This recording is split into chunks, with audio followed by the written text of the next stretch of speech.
I really don't know what happened this time around, but it seems like this paycheck, since I got paid a little extra, was a little harder to manage.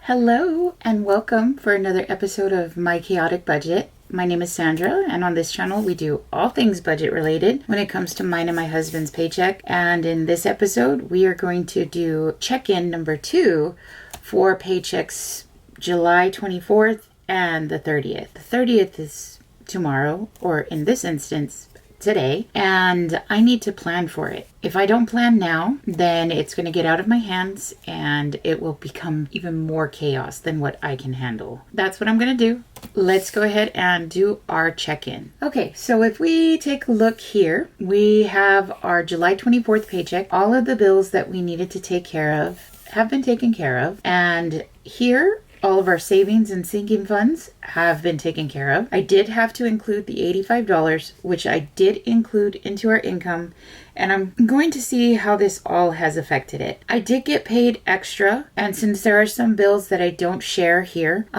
it's difficult for me to keep track of everything, but it's still way better than what it used to be. I can tell you that much. Now, in total, this shows that my income that I am sharing with you guys was $2,814.58. This is not a typical pay. This is because I had extra pay in my check.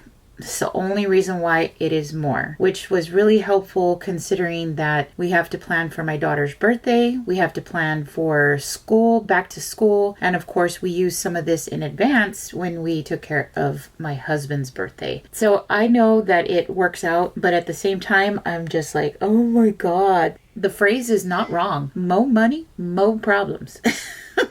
Oh my goodness. Okay.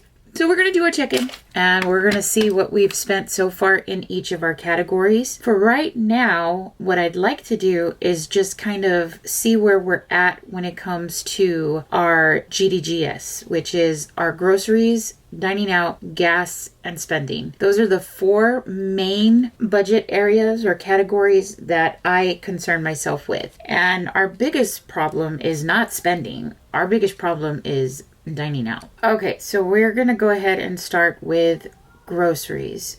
Groceries starts over here with Sam's. We had $66.33, and then we did have a purchase at Target. However, they did not have one of the items, so we had to cancel it. That means in total we have spent $95.91 in groceries. Now I'm back at work and so is my husband.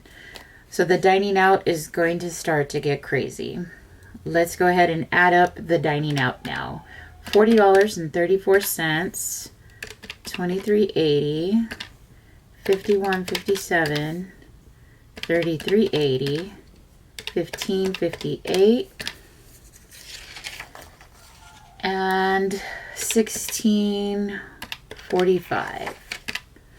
All right, we have used a little too much here for our dining out, and that was because I was having a case of the lazies, and the case of the lazies is expensive. Yeah, very expensive. Gas, I've only made one purchase of gas, and that was for $28.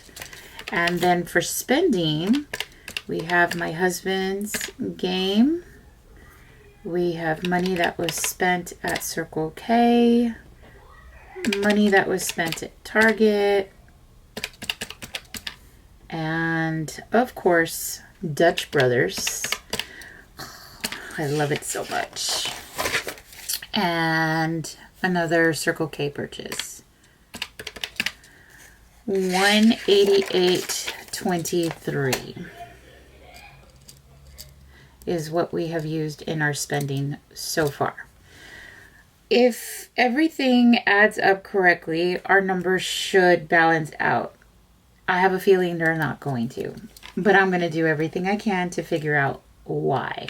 So let's look at it. Like I said, we've already covered all of our bills. We've already covered all of our savings and sinking funds.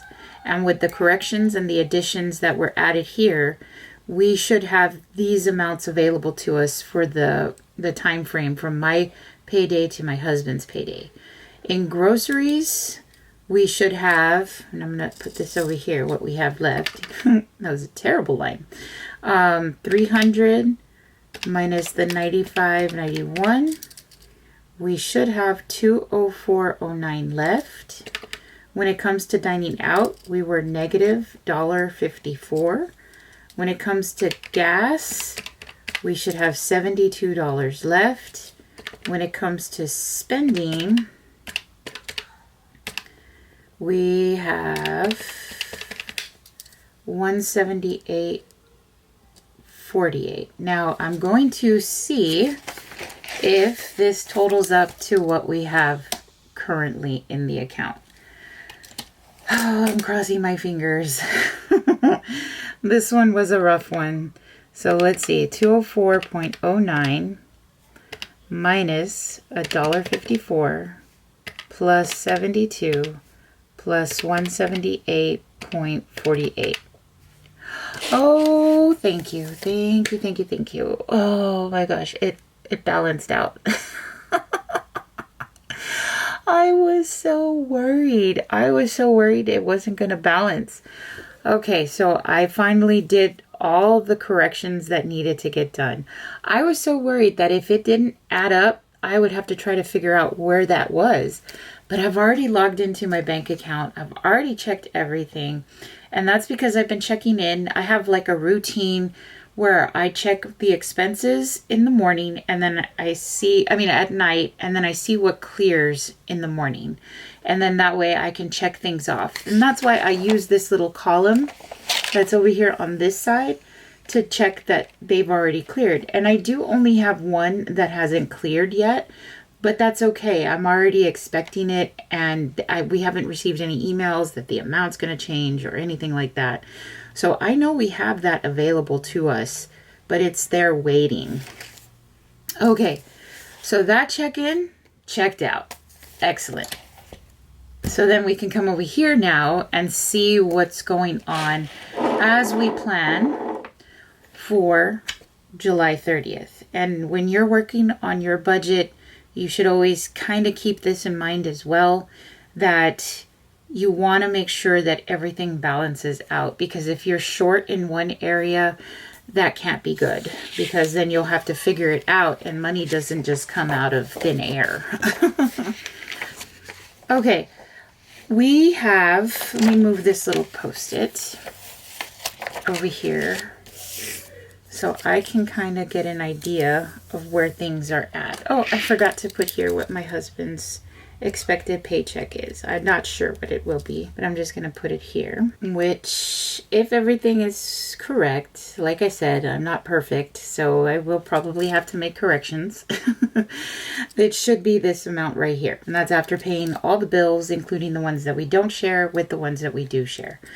And that means our rollover, if we go ahead and consider that today, let's see here, right here. That's the rollover that we're expecting. If we get that, we should have $2,443.45. These are all the bills that we have. So we're going to take that away.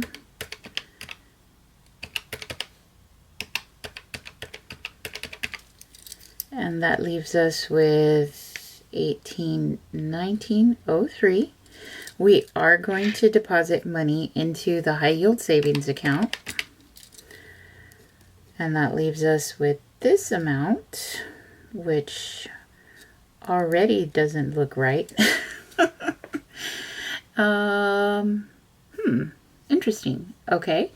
And now we're going to see where we're at when it comes to these particular categories. So I think we're going to be, because it's going to be for 2 weeks, so we need $450 for groceries, even though we won't be buying as many groceries because we're back to work and the kids are getting ready to go back to school. Let's see here. And then We are going to up this. I know that sounds bad, but I'm going to put it back at 200. Gas, we're going to put that at 100.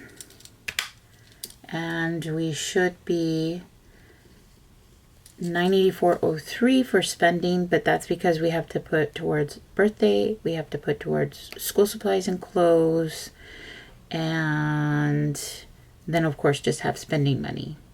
Oh my gosh, I'm back at work, guys, and I'm feeling so low energy. And it's only day 2. What am I gonna do? Okay, but that's fine. We're gonna see what happens. Okay, so yeah, that's what we're gonna do. We're gonna use this money to be able to take care of these things here. And now all we have to do is just wait. That's really what we have to do. So once we see what happens and all the bills get paid, then we're good to go. I'm hoping that we can add to our savings, and then we get to add a little to extra debt if we can, and then get it paid. All right, guys, that's it for this video. I'll see you in the next one. Bye.